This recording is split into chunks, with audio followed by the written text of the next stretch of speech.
I recently received a $200 tip on a catering order, and under the old IRS tax law, I would have got about a third of that taken away from me come tax time. But now there's a new math when it comes to taxes for tips. So how much of that do I actually get to keep now? Let's find out.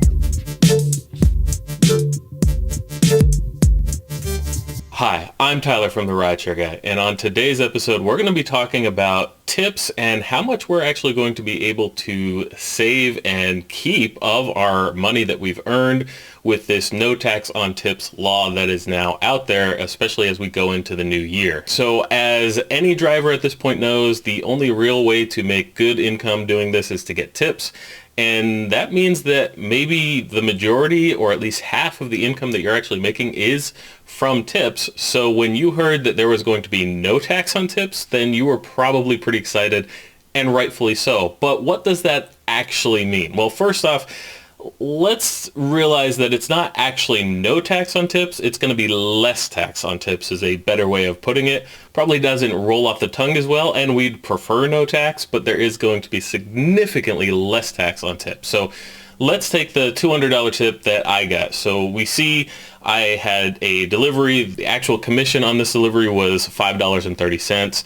The tip or gratuity that I received was $200. Previously, the IRS would have taken about $44 of that tip away from me because that's their cut on a 22% tax bracket if I'm making $48,000 or more a year, which most of us are going to be making. So now, if you're making that and you're in that high tax bracket, you're actually going to get that entire $44 back in your pocket, or to just stay in your pocket in the first place. Now, you do still have this small payroll tax, which is a little over 7%. So on this $200, I still have to pay $15.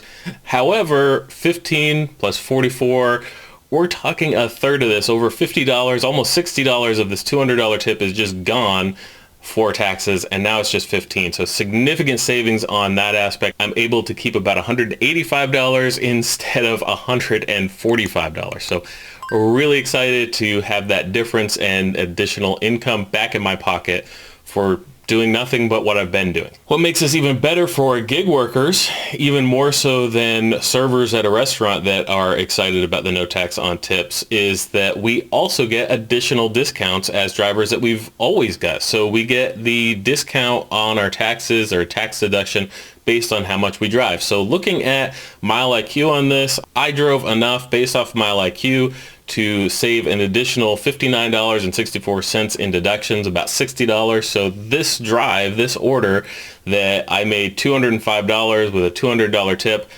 I'm actually going to be making more than that because I'm not going to have to pay taxes because of the deduction on that. So I've made enough to where I actually get to keep all of that, and I don't have to spend any of it. Now, of course, I have maintenance on my car, I have gas in my car, wear and tear, my hourly rate, all of those things go into it. This was definitely a ride that I think was worth it. Some might not have thought was worth it because it was a little ways from my house, so it did take a little bit of time.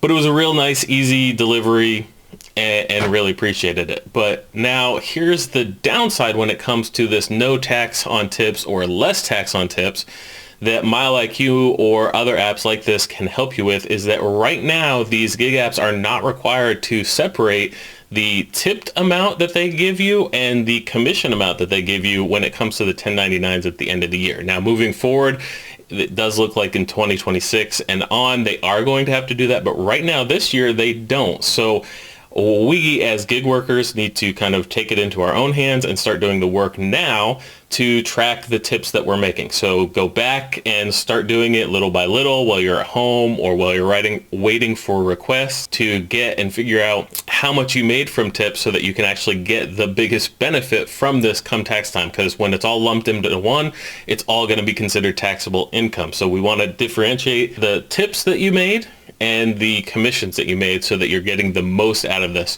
One way you could do that, MileIQ has a notes section, so whenever you do track that mileage, you could also put in the notes how much of that drive that day you made from tips. So track that. Even if all you do is a paper and pen to track your tips, it's something so that when it comes tax time in just a few months, you're going to get the most amount back, which means you might even get a refund when it comes to your taxes this year, which you could put towards who knows what could be car maintenance, could be vacation, could be just getting caught up on bills, whatever it is.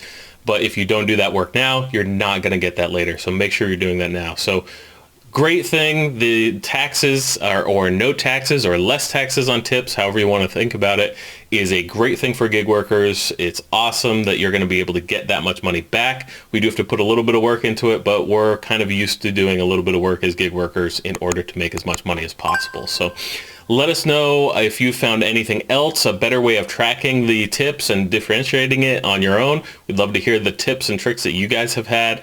Please subscribe to the channel because there's new episodes that come out every single day that help you to make as much money as possible in as little time as possible. And until next time, stay safe out there, everyone.